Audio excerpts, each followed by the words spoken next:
नमस्कार दोस्तों, स्वागत है आपका एक बार फिर से हमारे इस चैनल समग्र ज्ञान पर। दोस्तों, अगर आप अपने जीवन में कुछ नया सीखने की चाह रखते हैं तो चैनल को सब्सक्राइब जरूर कर लें।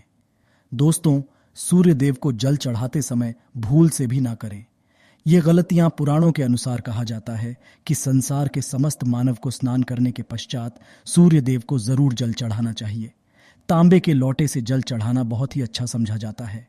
जल के अक्षत एवं फूल मिश्रित कर सूर्य देव को जल चढ़ाने से सूर्य देव बहुत ही जल्दी प्रसन्न होते हैं। जल को चढ़ाते समय सूर्य देव के मंत्र का जाप भी करना चाहिए। इससे मन में सकारात्मक ऊर्जा प्रवेश करती है। जिन लोगों का स्वास्थ्य अक्सर खराब होता है, अगर वे लोग हर सुबह स्नान करने के उपरांत सूर्य देव को जल चढ़ाते हैं तो उनको स्वास्थ्य से संबंधित जितनी भी परेशानी होती है उन सभी का निवारण हासिल हो सकता है। कि कुंडली में सूर्य की दशा ठीक नहीं होती, इन लोगों को जरूर ही रोजाना स्नान करने के पश्चात सूर्य देव को जल चढ़ाना चाहिए।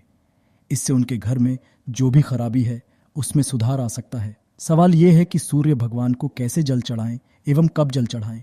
चलिए अब हम बात करते हैं कि सूर्य देव को जल चढ़ाते समय हमें किन बातों का ध्यान रखना चाहिए। अगर आप सूर्य देव को जल चढ़ाते समय ये गलतियां कर रहे हैं तो सूर्य देव जल चढ़ाना और न चढ़ाना एक समान है। आइए जानते हैं सूर्य देव को जल चढ़ाते समय होने वाली गलतियों के बारे में। हो सकता है कि इन्हीं गलतियों के कारण आपके रोजाना सूर्य देव को जल देने से भी आपको किसी भी तरह का कोई लाभ हासिल नहीं हो पा रहा है। परंतु दोस्तों, उससे पहले आपसे रिक्वेस्ट करते हैं कि वीडियो को लाइक जरूर करिएगा, दोस्तों को शेयर कर दीजिएगा, और अगर आपने अभी तक चैनल को सब्सक्राइब नहीं किया है तो चैनल सब्सक्राइब करके आइकॉन जरूर दबाइएगा। सबसे पूर्व की ओर मुख रखें। सूर्य देव को हमेशा पूर्व की ओर मुख रख के जल चढ़ाना चाहिए। जल चढ़ाते समय उस जल की छींटें आपके पैरों के ऊपर नहीं पड़नी चाहिए। हमेशा इस बात का ध्यान रखिए कि जहां से भी आप जल चढ़ा रहे हैं उस स्थान से सूर्य देव को देने वाले अर्घ्य का जल आपके पैर में किसी भी हाल में नहीं गिरना चाहिए। अगर जल चढ़ाते वक्त आपके पैर में वो जल गिरता है, ये अच्छी बात नहीं है, क्योंकि सूर्य देव क्रोधित हो जाते हैं। आपके ऊपर किसी की अशुभ दृष्टि भी पड़ सकती है। सूर्य देव को जल चढ़ाते समय सूर्य देव के इस मंत्र का जाप करें। ओम सूर्याय नमः। दूसरी बात, बिना स्नान किए जल न चढ़ाएं। भूल से भी ये गलती ना करें। बिना स्नान किए सूर्य देव को जल न चढ़ाएं। सूर्य देव को स्वच्छता बेहद ही पसंद है। ऐसे में अगर आप बिना स्नान किए उन्हें जल चढ़ाएंगे तो वो आपसे रुष्ट हो और आप जिस कारण से उन्हें जल चढ़ा रहे थे उस कार्य में भी आप हो जाएंगे। तीसरी बात, ताम्र पात्र का उपयोग। आजकल प्लास्टिक का बड़ा फैशन चल रहा है। प्लास्टिक की किसी भी तरह की चीजों से सूर्य देव को जल बिल्कुल भी अर्पित ना करें। इसके अलावा स्टील, पीतल, कांच इत्यादि पात्रों का भी उपाय ना करें। सूर्य देव को जल चढ़ाने के लिए हमेशा ताम्र पात्र का उपाय करना चाहिए। इसके पीछे वैज्ञानिक कारण ये भी है कि देव की उष्णता से प्लास्टिक से कुछ जहरीली गैसें निकलती हैं जो हमारी सेहत के लिए भी अच्छी नहीं होती। चौथी, ब्रह्मा मुहूर्त में ही अर्पित करें। जल कोशिश करें कि ब्रह्मा मुहूर्त में ही आप सूर्य देव को जल अर्पित करें। ब्रह्मा मुहूर्त का समय अर्थात सुबह के 3 से 5 बजे का समय सूर्य देव को जल अर्पण करने का सबसे अच्छा समय समझा जाता है। जल चढ़ाने से पूर्व आपकी नियमित क्रियाकलाप भी पूर्ण होनी चाहिए। आप स्वच्छ वस्त्र पहनकर ही सूर्य को अर्घ्य दें। ऐसा करने से नवग्रह की कृपा जल चढ़ाने वाले व्यक्ति के ऊपर सदैव बनी रहती है। बात, अक्षत एवं फूल जरूर हो। सूर्य देव को जल चढ़ाते समय जल में अक्षत रूली फूल जरूर होनी चाहिए। अगर आपके पास कुछ भी नहीं है तो अक्षत से काम चला सकते हैं, बस खाली सिर्फ जल ना चढ़ाएं। छठी बात, हाथ सिर के ऊपर रखें।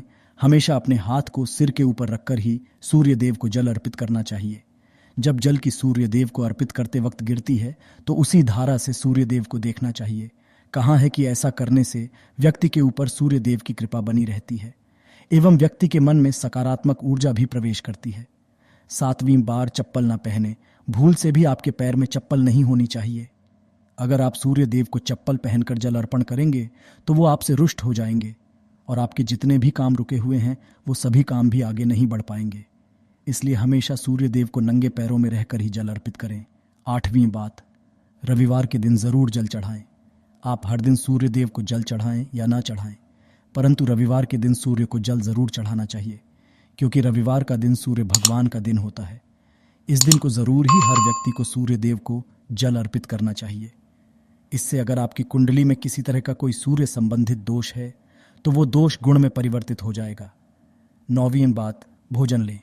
अगर आप सूर्य देव को हर दिन जल चढ़ाते हैं तो इस बात का जरूर ध्यान रखिए कि आप रविवार के दिन मांसाहार का सेवन ना करें। लाल रंग की सब्जी, मसूर की दाल ना खाएं। अगर आप रविवार के दिन मिष्ठान ग्रहण करते हैं तो ये बहुत ही अच्छी बात है। रविवार के दिन लाल कपड़े भूल से भी ना पहने। अब बात करें उपायों के बारे में, तो रविवार का भगवान सूर्य देव को ही समर्पित होता है। रविवार के दिन सूर्य देव की पूजा करना बहुत अधिक लाभदायी होता है। वैसे तो हमें प्रतिदिन ही सूर्य देव की पूजा, परंतु रविवार के दिन विशेष रूप से भगवान सूर्य देव की पूजा कर लेनी चाहिए। तो आपको एक तांबे का पात्र लेना है। उस तांबे के पात्र में आपको जल रखकर भगवान सूर्य देव को हर रविवार को अर्पित करना है। अगर आप प्रतिदिन नहीं कर पाते हैं तो रवि को जरूर करें। वैसे आपको प्रतिदिन सूर्य देव को जल जरूर देना चाहिए। आप कोई भी पूजा नहीं कर पाते हैं, समय नहीं है आपके पास, तो सिर्फ स्नान करने के बाद सूर्य देव को जल भी अर्पित कर देते हैं, तब भी आपके जन्म कुंडली के ग्रह दोष समाप्त हो जाते हैं और आपको जो भी परेशानियां होती है उन परेशानियों से मुक्ति मिलती है जब आप सूर्य देव को जल अर्पित करते हैं। गायत्री मंत्र का जाप करें। गायत्री मंत्र का जप आप संभव कर सकते हैं। अगर आपके पास समय है तो 108 बार कर लीजिए, नहीं तो जितनी देर आप जल दे रहे हैं वहां पर खड़े होकर सूर्य देव के सामने 5 मिनट कर लीजिए। इससे आपको बहुत लाभ होता है। गायत्री मंत्र का जप करने से, जैसे सूर्य देव को जल अर्पित करते समय जब हम गायत्री मंत्र का जप करते हैं तो हमारी नौकरी में अगर कोई बाधा आती है तो वो दूर होती है, नकारात्मक ऊर्जा दूर होती है। कि दिन सुबह जब आप सूर्य देव को अर्घ्य देते हैं तो उसमें थोड़ा सा गुड़ मिला लीजिए। इससे क्या होगा, इससे आपकी सभी कामनाएं पूर्ण होंगी। अगर आप भगवान सूर्य देव को जल अर्पित करते हैं, उसमें थोड़ा सा गुड़ मिलाकर अर्पित करते हैं, तो आपकी सभी कामनाएं पूर्ण हो जाती हैं।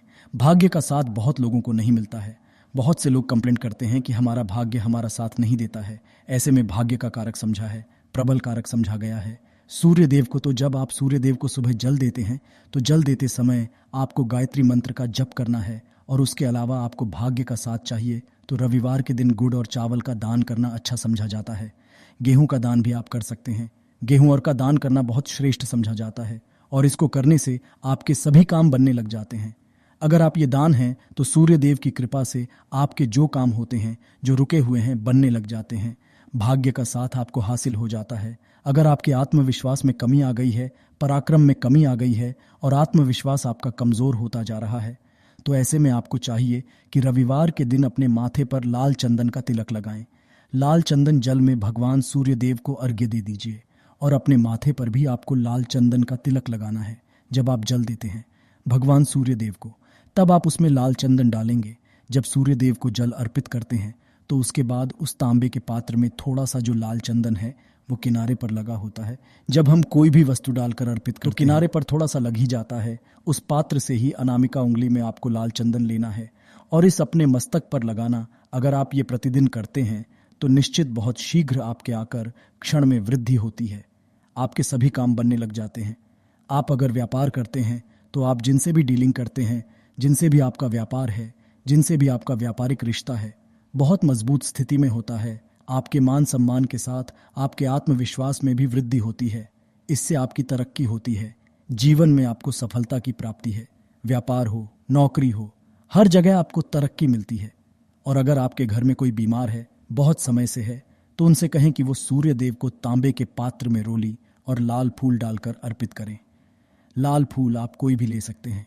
गुलाब का, गुड़हल का, जो भी लाल पुष्प उपलब्ध हो, उसको तांबे के पात्र में डालकर थोड़ी सी रोलियां लाल चंदन डाल सकते हैं। ऐसा करने से सूर्य ग्रह बली हो जाता है तो आत्मविश्वास बढ़ता है। आत्मा के कारक है सूर्य देव, और जब हमारा आत्मविश्वास बढ़ता है, रोगों से मुक्ति मिलती है, नकारात्मक शक्तियों से छुटकारा मिल जाता है, दवाइयां शीघ्र ही काम करने लग जाती हैं। रविवार के आदित्य हृदय स्तोत्र का पाठ जरूर करना चाहिए। अगर आप चाहते हैं आपको सूर्य ग्रह का पूर्ण लाभ हासिल हो, चाहे आपकी जन्म कुंडली में सूर्य मजबूत स्थिति में भी हो, तब भी रविवार को आपको आदित्य हृदय स्तोत्र का पाठ करना चाहिए। आदित्य हृदय स्तोत्र का पाठ अगर आप 3 बार करते हैं प्रतिदिन, या फिर 3 बार रविवार को भी कर लेते हैं, तो इससे भी आपके जीवन की परेशानियां दूर होती है।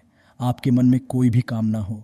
हमने शुरू में ही कहा, गुण चाहिए, संतान चाहिए, मान सम्मान चाहिए, आत्मविश्वास चाहिए, शिक्षा में सफलता चाहिए, नौकरी में सफलता चाहिए, सरकारी नौकरी चाहिए। जीवन में आपकी कोई भी परेशानी हो, उस परेशानी से पाने के लिए आपका आत्मविश्वास बली होना बहुत आवश्यक है। अगर आपके अंदर आत्मविश्वास होगा तो आप किसी भी परेशानी से मुक्ति पा लेंगे। और आत्मविश्वास की प्राप्ति तभी होती है जब सूर्य हमारी जन्म कुंडली में अच्छी स्थिति में। एक बहुत ही अचूक उपाय हम आपसे शेयर करने वाले हैं, ये आप जरूर कीजिए। अगर आप किसी भी तरह से किसी भी परेशानी से घिरे हुए हों, कोई भी आपकी विशेष कामना है, तो ये उपाय कीजिए। सूर्य को आप जब जल देते हैं तो जल देते समय जल में आपको एक बेलवत्र डालना है और इस बेलवत्र के साथ भगवान सूर्य देव को जल देना है। तो आप तांबे का पात्र ले लीजिए, उसमें थोड़ा सा गंगा जल डालें, थोड़ा सा जल डालें, थोड़ा सा रूली डालें और इसके साथ ही एक बेलपत्र डाल दीजिए। आप थोड़े से अक्षत कर सकते हैं। अक्षत क्या होता है? चावल होता है जिसके टूटे हुए दाने ना हो, कुल साबुत चावल होता है, उसे अक्षत कहा जाता है। तो थोड़े से अक्षत, रोली और बेलवपत्र डालकर भगवान सूर्य देव को जल देना है। 7 बार में आपको जल देना है। जैसा कि बताया जाता है आपको 3 बार में जल देना चाहिए। रोक रोक कर एक ही पात्र का जल हम 3 बार में देते हैं। हमें बिल्वपत्र डालना है। तो इस विशेष सामग्री की वजह से हम इस जल को 7 बार में भी दे सकते हैं। तो आप रुक रुक उसी जल को एक पात्र के जल ही 7 बार में दीजिए। भगवान सूर्य देव को देखते हुए आपको मंत्र बोलना है, ओम रिम रिम रिम सूर्याय नमः, ओम रिम रिम रिम सूर्याय नमः। तो इस तरह से आप इस मंत्र को बोलते हुए अगर सूर्य देव को जल अर्पित करते हैं तो शीघ्र ही आपके मन की कामनाएं पूर्ण हो जाती है। आपकी जो भी कामना है भगवान सूर्य देव से कहें। थोड़े समय तक आप आदित्य हृदय स्तोत्र का पाठ कर सकते हैं। चाहे तो 1 या 3 बार या फिर 108 बार गायत्री मंत्र का जाप कर लीजिए, या भगवान सूर्य देव का कोई भी एक मंत्र जिसका आप 108 बार जप कर सकते हैं। जरूर इस उपाय को करने के बाद कीजिए, इससे आपकी कामना बहुत शीघ्र पूर्ण हो जाती है। दोस्तों, आज की वीडियो में हमने सूर्य को मजबूत करने का उपाय बताया। सूर्य को मजबूत करना बहुत आवश्यक है। सूर्य आत्मा के कारक है और सबसे जरूरी है आत्मविश्वास का बली होना। अगर हम जीवन की भी तरह की सफलता पाना चाहते हैं तो बहुत जरूरी है कि आप सूर्य देव की आराधना कीजिए, प्रतिदिन कीजिए और रविवार के दिन विशेष रूप से कीजिए। उम्मीद करते हैं आज की वीडियो से आपको लाभ जरूर होगा। आज के लिए बस इतना ही दोस्तों। अगर आपको ये वीडियो पसंद आया है तो वीडियो को लाइक करिएगा, दोस्तों को शेयर जरूर करिएगा और चैनल को सब्सक्राइब करके बेल आइकॉन जरूर दबाइएगा ताकि आने वाला नॉलेज एबल आपको सबसे पहले मिले। दोस्तों, मिलते वीडियो में, तब तक के लिए धन्यवाद।